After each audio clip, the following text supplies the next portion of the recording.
तो दोस्तों आज हम इस क्लास में मैकियावेली सीरीज जो चल रही है उसमें उनकी द डॉक्ट्रिन ऑफ एग्रेंडाइजमेंट उसको हम लोग डिटेल्स में पढ़ेंगे या जानेंगे। ये डॉक्ट्रिन ऑफ एग्रेंडाइजमेंट है क्या, इसके क्या कहती है या इसकी थ्योरी क्या है, उसको हम लोग डिटेल्स में यहाँ पे जानेंगे या समझेंगे। चलिए शुरू करते हैं। In both Prince and Discourses, Machiavelli insists on the necessity of extending the territory of the state. According to him, either a state must expand or perish. देखिए, हम लोग जानते हैं, इससे पहले भी डिस्कस किए हैं कि मैकियावेली के दो महान किताब थे, एक थे प्रिंस और दूसरा था डिस्कोर्सेस। तो इन दोनों किताब में मैकियावेली इस तर्क को वो इंसिस्ट करते हैं, इस पे जोर देते हैं कि एक राज्य को अगर उसको कायम रखना है, स्टेबिलिटी बरकरार रखना है, उसका जो प्रभुत्व बरकरार रखना है या उसको अगर मतलब चिरकाल के लिए उसको स्थायी रहना है तो उसको हमेशा अपना जो टेरिटरी है उसको एक्सटेंड करना होगा। टेरिटरी एक्सटेंड मतलब उसकी बढ़ोतरी करना होगा, उसका सीमाएं जो है वो आपका दिन ब दिन उसको बढ़ाना होगा, उसको और भी विशाल करना होगा। तो यही थ्योरी को मानते हुए पिछले हम देखते हैं जब आपका मॉडर्न जो गवर्नमेंट है, उससे पहले जितनी भी गवर्नमेंट थी, राजाएँ थे या मोनार्की थी, वहाँ पे जो मेन जो पर्पस थी जो राजा की या मोनार्क की, वो था आपका एक्सपांशन ऑफ टेरिटरी। तो इसलिए क्या होती थी, हमेशा एक राज्य दूसरे राज्य के साथ युद्ध करती थी ताकि उसको अपने उसको सीमाओं में अंदर उसको दखल कर सके, उसके राज्य को दखल कर सके और उसकी जो राज्य की जो व्यास है, जो विस्तार है, उसको और भी बढ़ा सके। तो ये डॉक्ट्रिन ऑफ एग्रेंडाइज में आती है, जिसको आपका विद्या की थ्योरी भी कहा जा सकता है हिंदी में। तो अकॉर्डिंग टू मैं इधर स्टेट मस्ट एक्सपांड और पेरिश। तो यहाँ पे एक महत्वपूर्ण बात होने की तर्क रखिए कि अगर स्टेट को अगर रहना है, उसको जीवित रहना है, तो उसको एक्सपांशन करना, उसको उसकी सीमाएं को बढ़ाना ही होगा, नहीं तो वो ख़त्म हो जाएगी। क्योंकि अगर वो आक्रमण नहीं करेगा, दूसरे देश राज्य को हमला करके उसको अपने अंदर नहीं समेटेगा, तो दूसरा राज्य उसको आक्रमण करके उसको अपने अंदर समेट लेगा। तो ये था आपका डॉक्ट्रिन ऑफ एग्रेंडाइजमेंट। तो आगे क्या कहते हैं देख लेते हैं। His idea of the extension of the dominion of state did not mean the blending of two or more social or political organizations, but the subjection of a number of states under the rule of a single prince or commonwealth. देखिए, उनका जो idea था expansion, ये नहीं था कि मतलब एक राज्य में दो कई सामाजिक या राजनीतिक ऑर्गेनाइजेशन संस्थान की मिलाप या वो मिलजुल के वो अपने परिसर को विस्तार करेंगे, बल्कि बस सब्जेक्शन मतलब दूसरे राज्य को सब्जेक्ट अपने अंदर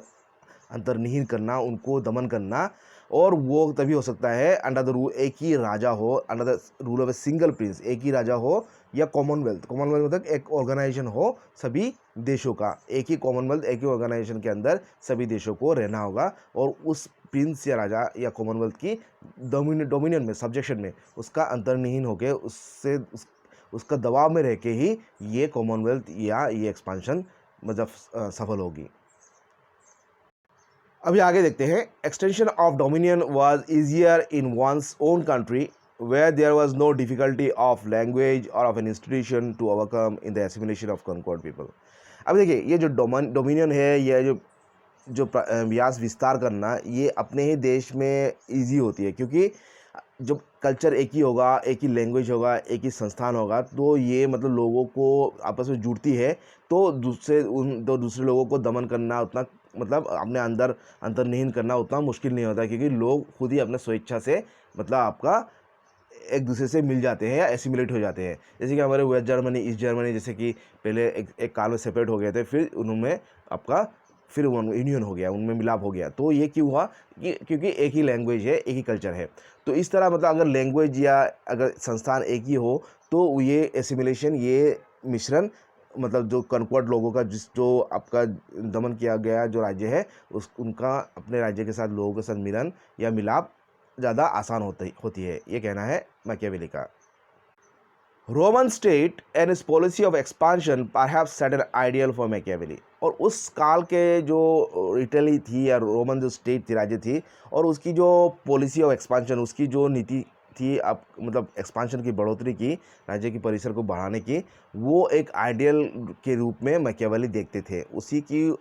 उदाहरण लेके, उसी से प्रेरित होकर उन्होंने उनकी जो डॉक्ट्रिन ऑफ एग्रेंडाइजमेंट लिखी है या उससे वो प्रभावित होकर उनकी ये थ्योरी उनकी मन मस्तिष्क में आई है, ये हम कह सकते हैं। Force of arms was necessary for both for political aggrandizement as well for the preservation of state, but force must be applied judiciously combined with craft. तो मैकियावेली यहाँ पे क्या क्या कहते हैं, जोर, फोर्स ऑफ आर्म्स मतलब आपका अस्त्र शस्त्र का जो बल है वो ज़रूरी है ये पॉलिटिकल राजनीतिक अभ्युदय के लिए या अपना बढ़ोतरी के लिए, राज्य की विस्तार के लिए, as well for the preservation state, विस्तार के लिए और संरक्षण करने के लिए, दोनों के लिए आपका अस्त्र बल ज़रूरी है, मतलब अस्त्र बल या सामरिक बल ये ज़रूरी होती है। But force must be applied judiciously combined with craft. लेकिन यहाँ पे एक तर्क है, अगर बल प्रयोग तो ज़रूरी है, अस्त्र शस्त्र तो ज़रूरी है, सैन्य प्रशासन ज़रूरी है एग्रेंडाइजमेंट के लिए या अभ्युदय के लिए या प्रिजर्वेशन के लिए, लेकिन वो बल आपका बेतहाशा जिस तरह में किसी भी तरीक़े से यूज़ करने से नहीं होगा, उसको संयमित रूप से आपका जुडिशियल तर्क के साथ, जुडिशियसली नैतिकता के साथ और छल कपट के साथ उसको यूज़ करना होगा, नहीं तो ये दोहरा आपका अस्त्र हो जाएगा, मतलब लाभ से ज़्यादा क्षति पहुंचाने की संभावना यहाँ पे ज़्यादा है अगर इसको जुडिशियसली यूज़ नहीं किया जाएगा। अभी आगे देखते हैं। In a monarchy a prince must pay due respect to the established customs and institutions of the land which the people hold something as dearer than liberty और लाइफ इटसेल्फ। और एक अगर आपका राजतंत्र होगा, मोनार्की होगा, जो राजा होगा या प्रिंस होगा, वो उसको चाहिए कि हमेशा वो राज्य की जो प्रतिष्ठित जो नीति है, कस्टम्स है या संस्थान है, उनको वो भली बातें उनको रेस्पेक्ट दे, सम्मान दे। और उसको तो मतलब जहाँ पे अगर लोग जिस चीज़ को अपने जानों और लिबर्टी और लाइफ दोनों से ज़्यादा मतलब महत्वपूर्ण मानते हैं, प्रिय मानते हैं, उसको राजा को भी चाहिए उन चीज़ों को वो सम्मान दे, क्योंकि अगर वो सम्मान नहीं देगा, उनकी अगर क्षति पहुँचाएगा, जो चीज़ लोगों का बहुत ही ज़्यादा मतलब प्रिय चीज़ होता है, लोगों को बहुत ही अपना जान के माफिक होता है, अपना मतलब बहुत ही मतलब वो लोग रेस्पेक्ट देते हैं। तो राजा को चाहिए उसको रेस्पेक्ट देने के लिए, उस चीज़ों को, उस संस्थानों को, वो रीति नीति को रेस्पेक्ट देने के लिए, नहीं तो क्या होगा, देश में राजा के विरुद्ध विद्रोह हो सकता है। तो इसीलिए लोग जिस चीज़ को रेस्पेक्ट देते हैं, लोग जिस चीज़ को मतलब प्रिय समझते हैं, तो राजा भी उनको प्रिय समझे और रेस्पेक्ट दें। But to establish any kind of order, a monarchical government is preferable, especially when the people are thoroughly corrupt and the laws become powerless for restraint. और किसी भी की तरह का एक ऑर्डर, स्थिरता लाने के लिए एक मोनार्किकल गवर्नमेंट प्रीफरेबल है, इसको ज़्यादा प्रीफर करते थे मैकियावेली, क्योंकि जब देश में अफरा तफरी ज़्यादा होता है, भ्रष्टाचार ज़्यादा होता है, तो मोनार्किकल मतलब एक स्ट्रॉन्ग राजा का शासन बहुत ज़रूरी हो जाता है लोगों में संयम लाने के लिए, देश में एक ऑर्डर लाने के लिए। मतलब people are thoroughly corrupt and the laws become powerless for state, मतलब जो जब नियम कानून अगर पावरलेस हो जाता है, क्षमताहीन हो जाता है, बेकाबू हो जाता है, तब आपका एक राजा का एक कड़ा शासन चाहिए देश से भ्रष्टाचार और लॉलेसनेस मतलब अफरा तफरी हटाने के लिए। It becomes necessary to establish some superior power which with a royal hand and with full and absolute powers could put a curb upon the excessive ambitions and corruption of powerful people. और एक superior एक strong कड़ा शासन ज़रूरी हो जाता है मतलब स्थायी करने के, स्थापन करने के लिए। कब मतलब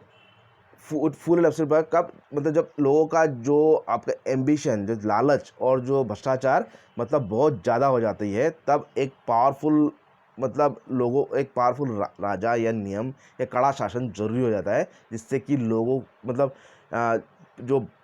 पावरफुल लोग हैं उनकी करप्शन या लालच को दमन किया जा सके। क्योंकि अगर जो पावरफुल लोग हैं, जो समाज में जो उच्च श्रेणी के लोग हैं, वो अगर बहुत ज़्यादा भ्रष्टाचार हो जाएंगे, भ्रष्ट हो जाएंगे, या उनकी जो लालच बहुत ज़्यादा बढ़ जाएगी, तो उसको कंट्रोल करने के लिए एक इक्वल, एक समान पावरफुल राजा या नियम कानून का एक शासन होना होगा, तभी उनको दमन किया जा सकेगा या उनको नियम कानून के अधीन लाया जा सकेगा। नहीं तो देश में भ्रष्टाचार और जो पावरफुल लोगों की जो लालच और भी बढ़ेगा और लोगों का शोषण ज़्यादा होगा। अभी दूसरे पैराग्राफ में क्या कहते हैं मैकियावेली इस थ्योरी के बारे में। Despite the cynicism and bias of Machiavelli's judgement in favour of the prince, there is no mistaking the fact of his esteem for liberal and lawful government. देखिए, यद्यपि मैकियावेली एक तीक्ष्ण नज़र से या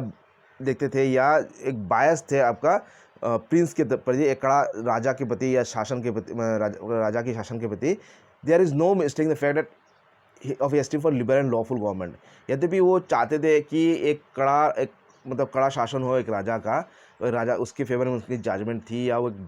एक रुझान ज़्यादा था, लेकिन साथ साथ वो ये भी मानते थे कि वो राजा जो है वो एक लिबरल हो, उदारवादी हो और नियम कानून के आधार राज्य को चलाए, मतलब लिबरल एंड लॉफुल गवर्नमेंट को भी वो सपोर्ट करते थे। He was inclined favourably for popular government for possible and monarchy way necessary.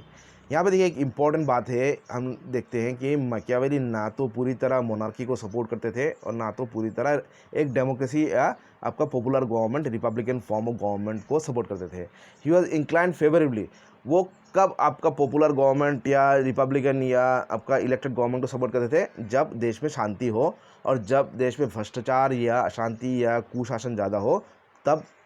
वो मोनार्की को उस समय के उस काल के लिए वो मोनार्की को सपोर्ट करते थे या नेसेसरी मतलब आवश्यक मानते थे। तो उनकी रुझान दोनों तरफ था, मतलब स्थिति अनुसार रिपब्लिकन गवर्नमेंट होना चाहिए या मोनार्किकल गवर्नमेंट या राजतंत्र होना चाहिए। In both forms, a well-trained army of soldiers was needed because the government ultimately was based on force. और दोनों ही सरकार, दोनों ही रिपब्लिकन फॉर्म ऑफ गवर्नमेंट हो या मोनार्किकल फॉर्म ऑफ गवर्नमेंट हो, मैकियावेली ये मानते थे कि एक वेल ट्रेंड, एक सुनियोजित, एक मतलब प्रशासित एक आर्मी ऑफ सोल्जर्स, सैन्य प्रशासन होना, सैन्य दल होना चाहिए, क्योंकि एक गवर्नमेंट अल्टीमेटली किस पे कायम होता है, वॉज बेस्ड ऑन फोर्स। अगर उसके पास फोर्स होगा, हथियार या सैन्य प्रशासन का शक्ति होगा, तभी एक गवर्नमेंट चल सकती है, वो स्थिर रह सकती है, नहीं तो दूसरा गवर्नमेंट आके, दूसरा राजा आके उसकी गवर्नमेंट को ख़त्म कर देगा। तो उसके लिए, उसको प्रोटेक्शन के लिए और मेंटेनेंस के लिए, आपका सुरक्षा के लिए या उसका राज्य को कायम करने के लिए एक वेल ट्रेंड एक आर्मी रहना चाहिए, उसके पास सैन्य प्रशासन रहना चाहिए। The ruler must fire the imagination of the subjects by grand schemes and enterprises and should patronize art and literature. और जो राजा है, जो रूलर है, उसको चाहिए लोगों का जो इमेजिनेशन है, जो आपका कल्पना शक्ति है, वो हमेशा मतलब इससे उलझाए रहे, ग्रांड स्कीम्स, बड़े बड़े स्कीम्स लोगों को दिखाए, उससे आकर्षित करे, उसकी उनको मन को लुभाए, बड़े बड़े एंटरप्राइजेस स्थापना करे, जैसे इंडस्ट्रीज़, कल कारखाना या बड़े बड़े संस्थानें स्थापना करे या बड़े बड़े स्कीम लोगों के सामने लेके आए, जिससे कि लोगों का इमेजिनेशन, कल्पना शक्ति हमेशा व्यस्त रहे या वो आकर्षित होते रहे। And should patronise art and literature, और जो कला और संस्कृति है उसको भी राजा को प्रोत्साहित करना होगा या उसको भी बढ़ोतरी देने के लिए उसको चेष्टा करना होगा। An ideal prince, thus, is an enlightened despot of a non-moral type, while in republic, the ruler or the ruling class have to observe the supremacy of law, because the preservation of the state depends upon the excellence of law, which is the source of all civic virtues of the citizens and which determines the national character of his people. तो एक ideal Prince, एक योग्य मतलब एक राजा कौन होगा? Is an enlightened डेस्पोट, मतलब वो एक शिक्षित या एक बुद्धिदीप्त एक डेस्पोट भी कहा गया, डेस्पोट कहा गया है, एक नायक, एक मतलब शासक कहा गया, डेस्पोट कहा गया उसको। ऑफ नॉन मॉरल टाइप, वो जो कि नैतिकता के आधार पे नहीं चलता है। वाइल रिपब्लिक, रूलर और ruling class have to observe the supremacy of law, वो सिर्फ नियम से ही आपका मतलब जो आइडियल प्रिंस होगा, अगर राजतंत्र होगा तो वो ज्ञान संपन्न एक डेस्पोट होगा, एक मतलब एक कड़ा शासक होगा, डेस्पोट होगा, जो कि अपने नियम से चलता है, किसी नियम को नहीं, अपना नियम को लोगों पे थोप देता है और वो को नैतिकता के आधार पे नहीं चलता है। लेकिन अगर ये रिपब्लिक हो, इलेक्टेड गवर्नमेंट हो, प्रजातंत्र हो, ruling class have to observe supremacy law, वो उसको नियम, देश के नियम के अनुसार ही उसको चलना होगा, उसको सुप्रीमेसी ऑफ लॉ, लॉ की प्रधानता या सुप्रीमेसी को मानना होगा। Because the preservation of state depends on the excellence of law which is the source of all civic virtues, क्योंकि जो राज्य की संरक्षणा, प्रिजर्वेशन के लिए उस प्रजातंत्र में किस पे डिपेंड होता है? उस देश के नियम कितने अच्छे हैं। ये पहले भी क्लास में हमने देखे थे कि अगर देश उतना ही अच्छा होगा, उनके लोग उतने अच्छे होंगे, वो किस पे डिपेंड करेगा? उस देश के नियम कानून पे डिपेंड करेगा। Which source of all civic virtues, तो ये मैकियावेली कहते हैं जो है देश की, वही स्रोत है सामाजिक सभी अच्छाई का। Of the citizens and which determines the national character of this people. और जो संविधान है या जो लॉ होगा हमारे जो देश के लिए, तो ये होगा संविधान ही हमारे लिए कानून है। तो सभी देशों की संविधान जो है वो उसी की कानून है, तो उसी पे डिपेंड होगा लोगों की कैरेक्टर क्या होगा, उनकी गुण क्या होगा, और उनकी जो नेशनल राष्ट्रीय चरित्र क्या होगा लोगों का, उस देश की नियम कानून या संविधान पे निर्भर है। आगे देखते हैं। Machiavelli holds both monarchy and republican form of government are ideal, but he had very low opinion of aristocracy and nobility, whom he perceives as antagonistic to both monarchy and the middle class, and that an orderly government required their suppression or expatriation। तो Machiavelli हम लोग जानते हैं दोनों, एक monarchy राजतंत्र और एक प्रजातंत्र, दोनों फॉर्म ऑफ गवर्नमेंट को आइडियल मानते थे, योग्य मानते थे। बट लेकिन उस दूसरी तौर जो उनकी जो धारणा थी एरिस्टोक्रेसी, मतलब कुछ बड़े लोगों की शासन, कुछ गिने चुने सम्मानीय लोगों की या अमीर लोगों की शासन, या नोबिलिटी ज्ञानी लोगों की शासन, इस दोनों को मतलब सही नहीं मानते थे। उनकी ओपिनियन, जो धारणा थी इन दोनों फॉर्म ऑफ गवर्नमेंट के लिए, एरिस्टोक्रेसी या नोबिलिटी की जो गवर्नमेंट है उसको वो अच्छा नहीं मानते थे, और इसको वो ये समझते थे दोनों ही आपका जो मोनार्की है वो उसकी विपरीतपंथी ये एक विचारधारा है, एरिस्टोक्रेसी या nobility. And the middle class and at an odd, ये मोनार्की और मिडिल क्लास दोनों की विपरीतपंथी, एक मध्यवर्ग की विपरीतपंथी ये एक धारणा है एरिस्टोक्रेसी या नोबिलिटी, क्योंकि ये सामान्य लोगों के ही हित में ही काम करता है। अमीर लोगों की अगर गवर्नमेंट होगा तो अमीर लोगों के बारे में ही सोचेगा, और ज्ञानी गुणी लोगों का अगर मतलब उच्च स्तर के लोगों का अगर सरकार होगा तो उसी क्लास के लोगों को वो ज़्यादा प्रीफरेंस देगा। And at orderly government require the suppression and expatriation. तो अगर एक सही अगर गवर्नमेंट होगा तो वो क्या करेगा, इन दोनों को, एरिस्टोक्रेसी और नोबिलिटी दोनों को ही दमन करेगा या अपने देश से निकाल फेंकेगा, क्योंकि ये दोनों क्लास ही वो मानते थे, जो मिडिल क्लास है या राजतंत्र है, दोनों का विपरीतपंथी एक विचारधारा है। Side by side with Machiavelli's dislike of the nobility stands his hatred for mercenary soldiers, as they may prove the main cause of lawlessness and disorder and ultimate destruction of the stability of the state। Machiavelli जिस तरह आपका aristocracy या nobility को घृणा करते थे, उसी तरह वो जो भाड़े की जो सोल्जर्स है, किराए की जो सोल्जर्स, जो देश कभी कभी ले लेता है, उसको भी वो घृणा करते थे, हेट करते थे। एज दे प्रूव, क्योंकि ये जो भाड़े की जो सोल्जर्स है वो ही मेन कारण हो जाते हैं देश में अनियमितता के या लॉलेसनेस की, अफरा तफरी के लिए, and disorder and ultimate destruction of the stability. देश में अगर नियम कानून का उल्लंघन होता है या अफरा तफरी होता है तो अल्टीमेट देश को बर्बाद कर देता है और देश की स्थिरता को ख़त्म कर देता है। तो ये भाड़े के सोल्जर्स ही इसके मुख्य नायक होते हैं, इतिहास इसकी गवाह है। तो इसलिए वो भाड़े के सोल्जर्स को कतई ही सपोर्ट नहीं करते थे। देश को अगर अपना सैन्य बल रखना है तो अपना ही सैन्य बल को रखे, कोई भाड़े से दूसरे देश से या दूसरे राज्य की सोल्जर्स को अपने राज्य में जगह या ना पन पाए। As the art of war is the primary concern of a ruler and the condition of his success in all his ventures, he must aim in possessing a strong, well-equipped and well-disciplined force of his own, attached to his interest by ties of loyalty to the state। तो एक राजा का मुख्य उद्देश्य क्या होना चाहिए, किस तरह वो दूसरे राज्यों को मतलब से युद्ध करे और उस राज्य को अपने देश में समेट ले। तो ये आर्ट ऑफ वॉर है, युद्ध की कला एक राजा की प्राइमरी कंसर्न है, एंड कंडीशन, और उसकी सक्सेस का मेन कंडीशन भी है। तो जो भी कार्य करता है, एक राजा कितना सफल होगा उस पर डिपेंड करेगा, उस पर निर्भर होगा वो कितना अच्छा युद्ध कला में, कितना अच्छा उसका महारत है। ही मस्ट एम, उसके लिए उसको क्या करना होगा, ही मस्ट एम इन, उसका मूल उद्देश्य होना चाहिए एक स्ट्रॉन्ग, एक आर्मी, स्ट्रॉन्ग और सशक्त और समर्थ एक आर्मी को तैनात करना होगा, और उनमें डिसिप्लिन लाना होगा, और उनमें देश के प्रति, राज्य के प्रति मतलब लॉयल्टी या आपका जो आपका